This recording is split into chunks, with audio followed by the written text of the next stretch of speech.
Imagine a room filled with the smartest people on Earth. Imagine men and women in $3,000 suits, holding degrees from Harvard, Oxford, and MIT. These professionals run the world. The executives manage global supply chains. The engineers design machines that defy gravity. The bankers move mountains of capital with a single keystroke. You would trust these experts with your life. You would trust the system with your retirement fund.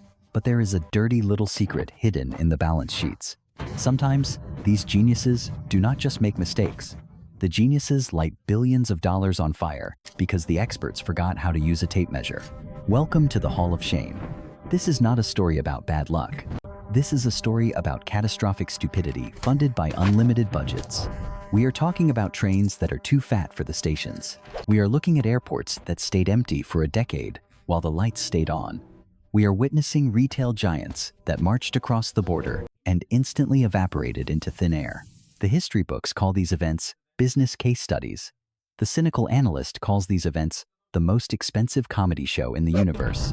The scary part is not the money lost. The scary part is that the people in charge looked at the disaster unfolding, smiled at the shareholders, and said everything was going according to plan. Today, Arca Insight is going to walk through the graveyard of capital.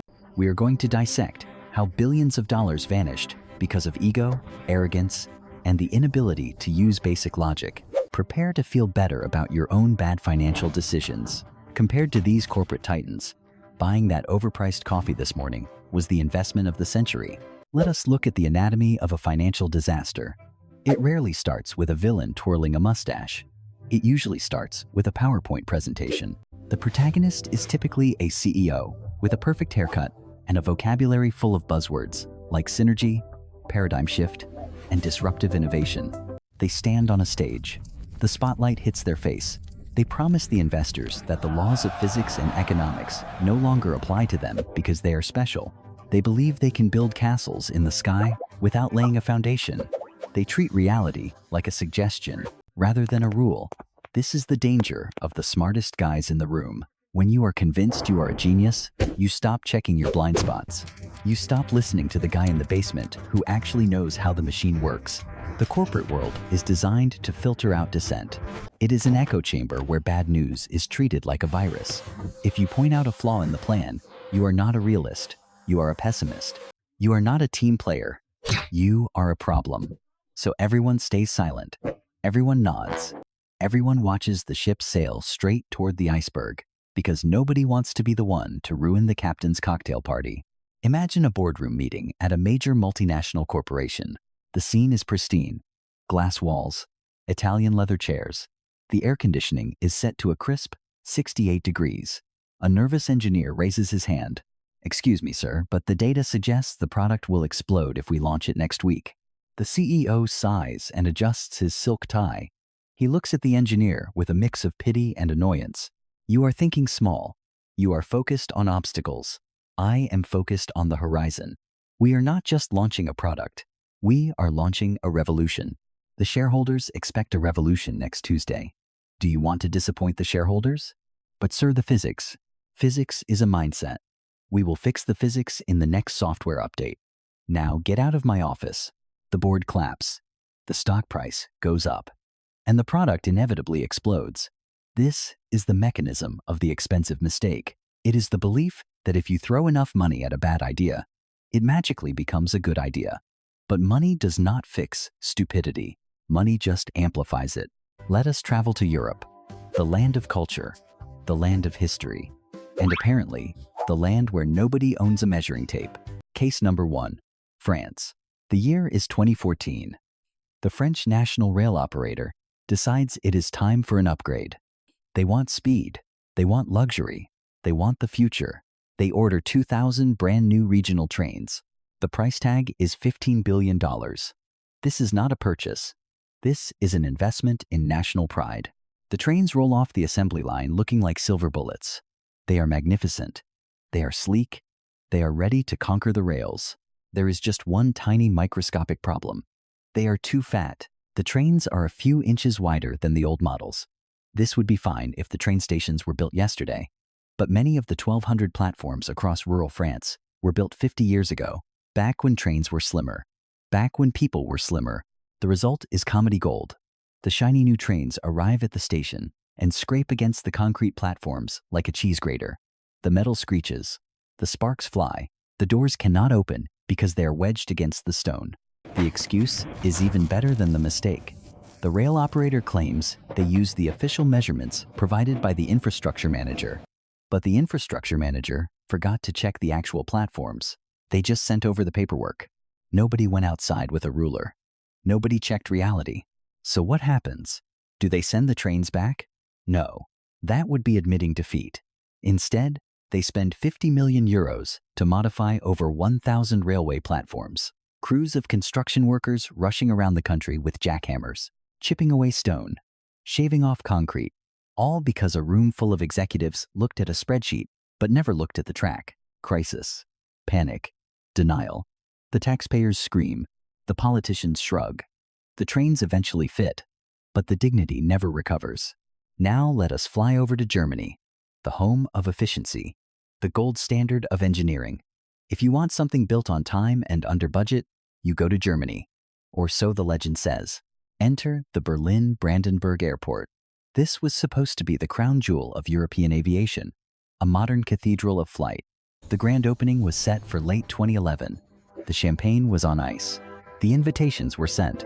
Then the inspectors walked in. They found a fire safety system that was designed by a madman.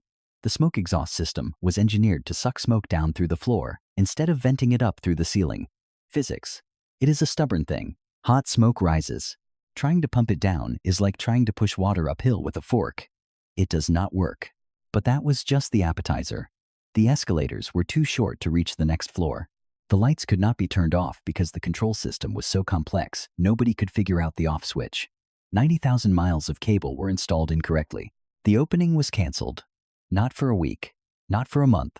The airport sat empty for 9 years. Think about that.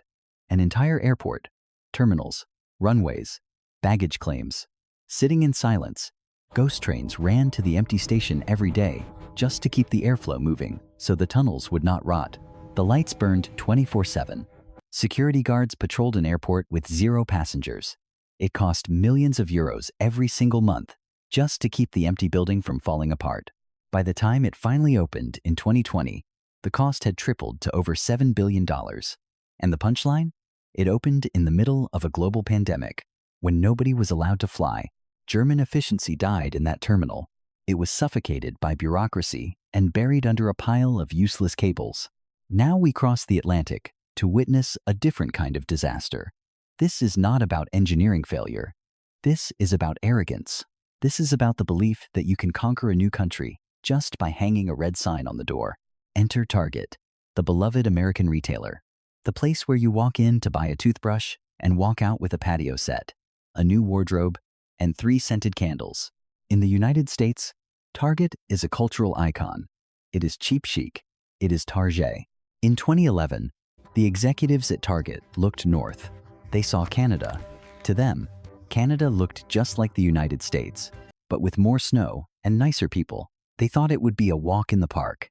They assumed Canadians were starving for the red bullseye. So they made a bold move. They did not open 5 stores to test the waters. They did not open 10 stores. They bought 220 leases from a dying chain called Zellers. They decided to open 124 stores in a single year. In the history of retail, nobody opens 124 stores in a new country in 1 year. It is logistical suicide. It is like trying to eat an entire wedding cake in 1 bite. You will choke. But Target was confident.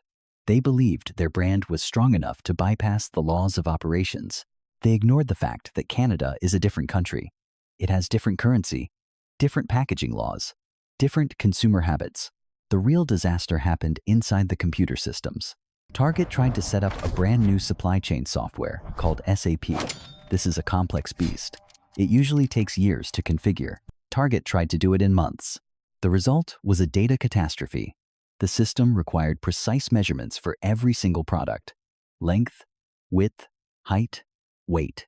If you enter the wrong data, the system breaks. The employees were rushed. They were tired. They started guessing. They entered data that said a pack of gum was the size of a refrigerator. They entered data that said a lawnmower was the size of a shoebox. The computer brain had a nervous breakdown. The warehouses were overflowing with goods that could not be shipped because the system thought the trucks were full when they were actually empty. Meanwhile, the store shelves were barren. Imagine the grand opening. Thousands of excited Canadians line up in the freezing cold. The doors open. They rush in, credit cards ready, and they find nothing. Aisle after aisle of empty white shelves. It looked less like a grand opening and more like a store that had been looted during an apocalypse. And the few items that were on the shelves? The prices were higher than Walmart. The disappointment was instant. Canadians felt insulted. The Target executives in Minneapolis were baffled. "Sir, the Canadians are not buying anything." "Well, did you tell them it is Target? Did you show them the dog with the red circle on his eye?" "Yes, sir. But they are complaining that we have no milk and the televisions are overpriced." "Impossible. We are Target. They should be grateful we arrived." They were not grateful. In less than 2 years, Target Canada lost over $2 billion. They filed for bankruptcy protection and fled back across the border with their tails between their legs. They opened fast. They crashed faster. It was a masterclass in how to burn cash by ignoring the details. If incompetence is a tragedy, then greed is a horror movie. Let us look at Boeing. For decades, Boeing was the gold standard. "If it is not Boeing, I am not going." That was the slogan. But then Airbus showed up with a fuel-efficient plane. Boeing panicked. Boeing needed a new plane. And Boeing needed the plane yesterday. Instead of building a new jet from scratch, which takes 10 years, Boeing took a 50-year-old design, the 737, and strapped massive new engines onto the wings. It was like putting a rocket booster on a tricycle. The balance was off. The nose of the plane kept trying to point up. To fix this, the engineers did not redesign the frame. The engineers wrote a line of code. They created a software called MCAS. If the plane pointed up, the software forced the nose down. Here is the crime. Boeing did not tell the pilots. Telling the pilots would require new training. New training costs money. Boeing wanted to save money, so Boeing hid the software in the background. The result was 2 smoking craters in the ground. 346 people dead. The pilots fought the machine, but the machine won. When the truth came out, the stock market did not just dip.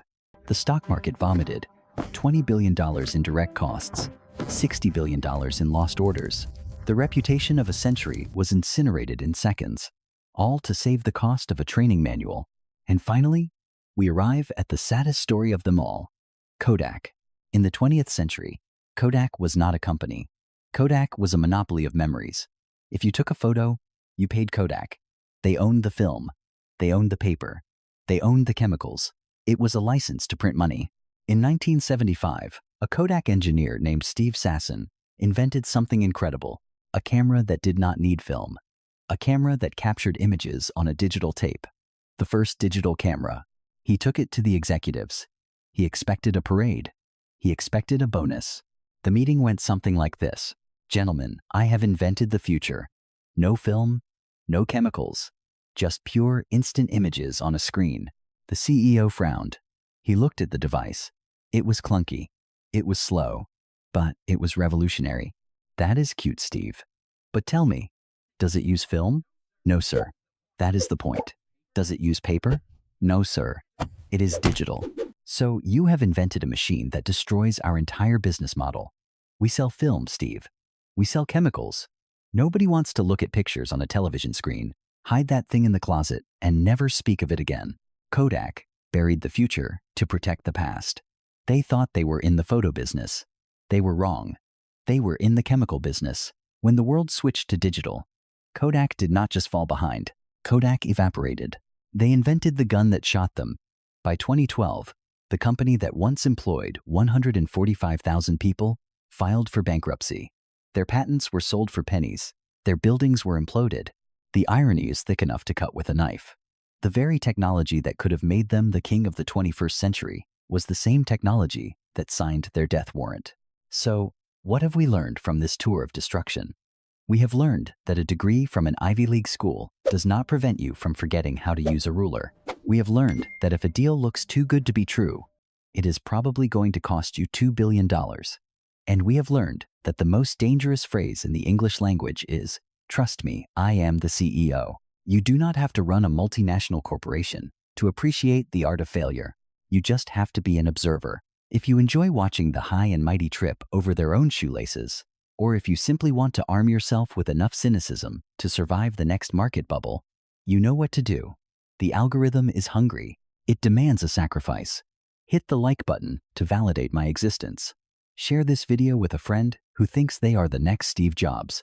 And subscribe. It costs you nothing, which is infinitely cheaper than the mistakes we just discussed. In the end, these stories are not really about money. They are about human nature. We are wired to be optimistic. We want to believe in the impossible. We want to believe that we can build a train that is wider than the station, or that we can conquer a country in a week. We build tall towers because we love the view, but we forget to check the soil. Right now, as you listen to my voice, a new mistake is being made. Somewhere in a glass conference room in Silicon Valley or Wall Street, a group of very smart, very well-dressed people are signing a contract. They are smiling, they are shaking hands, they are absolutely convinced that this time it is different. They think they have cracked the code. Spoiler alert, it is never different.